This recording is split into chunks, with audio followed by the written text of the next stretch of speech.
Good morning. আজকে রনকে school পাঠিয়ে একটা গুরুত্বপূর্ণ আর কষ্টদায়ক কাজ করব। এটা আমায় একদিন না একদিন করতেই হতো জানতাম, কিন্তু সেই দিনটা এসেই গেছে। এই দরজাটাকে পরিষ্কার করতে হবে। আসলে খুব শিগগিরই আমরা এই বাড়িটা ছেড়ে দিচ্ছি। ছেড়ে কোথায় যাব না যাব সেসব আস্তে আস্তে ভ্লগেই তোমরা জানতে পারবে। তো রন যখন স্কুল থেকে আসতো কিছু না কিছু একটা বানিয়ে নিয়ে আসতো, সেগুলোকে দেওয়ালে লাগানোর চেষ্টা করতো। পরে সেটা তুলতে গেলে দেওয়ালে রং উঠে যেত। সেই সময় রনর মনটা আমি দেওয়াল থেকে সরিয়ে এই দরজায় এনেছিলাম, যাতে পরবর্তীতে আমি এগুলোকে সুন্দরভাবে তুলে দিতে পারি আর কোনো ক্ষতিও না হয়। কাজটা যতটা সহজ মনে হচ্ছিল, মাঠে নেমে আর ততটা সহজ মনে হচ্ছে না।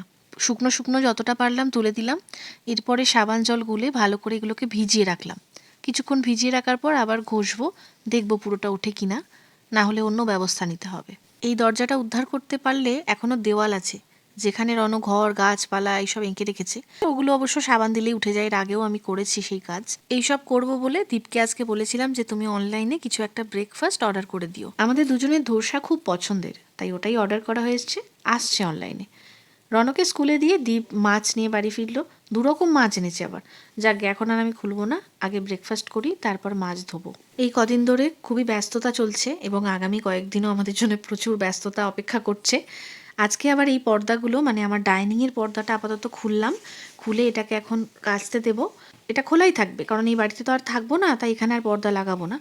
তারপরের বাকি জানলার পর্দাগুলো আবার নেক্সট বারে কাচবো, কারণ এগুলো ভীষণ মোটা, একবারে এতগুলো কাচা যাবে না ওয়াশিং মেশিনে। না, এবার চা বানাই, ভীষণ খিদে পেয়ে গেছে সকাল থেকে এত কাজ করে। চা বিস্কুটটা আপাতত খাই। ও, ধোসাও চলে এসছে। ধোসাটা প্লেটে সাজিয়ে নিই, দিয়ে একেবারেই বসে যাই খেতে। আবার সঙ্গে দুটো এক্সট্রা ইডলিও অর্ডার করেছে দীপ। ও অবশ্য ধোসার চেয়ে ইডলিটা বেশি পছন্দ করে। এই দেখো, চিংড়ি মাছ এনেছে। এবার এটা দিয়ে কি রান্না করব? পটল চিংড়ি করা যায়, কিন্তু আজকে তো আমি কিছুই রান্না করব না। এগুলো সব নুন হলুদ মাখিয়ে ফ্রিজে তুলে রাখবো। চিংড়ি মাছের সাইজগুলো কিন্তু বেশ বড় বড়, ছাড়ানোর পরেও এতটা বড় লাগছে। দীপ বলেছে অফিসে গিয়ে খাবে, আমি আর মৌ কিছু একটা অর্ডার করে নেব। আর অন্যর জন্য তো সেদ্ধ ভাত আছেই, ও তো ওটা খেতেই সব থেকে বেশি পছন্দ করে। আজকে এসে আনইনস্টল করারও লোক ডাকা হয়েছিল। তো এইসব করে রেখে আমরা দুজন বেরোলাম বাইরেরও কিছু কাজ ছিল, সেই সব মিটিয়ে যাব রনকে আনতে। কাজ মিটিয়ে ঠিক 12:30টায় রনর স্কুলে চলে গেলাম। ওই সময় ওর ছুটি হয়। আজকে নাকি টিফিন খুব ভালো লেগেছে, তাই ও পুরোটাই খেয়ে নিয়েছে। সেটাই বেরোতে বেরোতে বলছে আর কি। আমার আগের ভ্লগে রনর বান্ধবীকে দেখিয়েছিলাম, সেদিন আমরা ওর বাড়ি গিয়েছিলাম। আজকে ওরা আমাদের বাড়িতে এসেছে।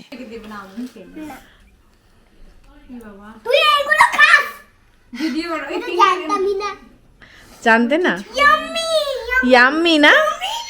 ছোটরা পিৎজা পেলে আর কিছু চায় না, আর বড়রাই বা কম কি। বেশ, আজকে তাহলে চলি, আবার দেখা হবে আমার পরের কোনো ভ্লগে। Good night.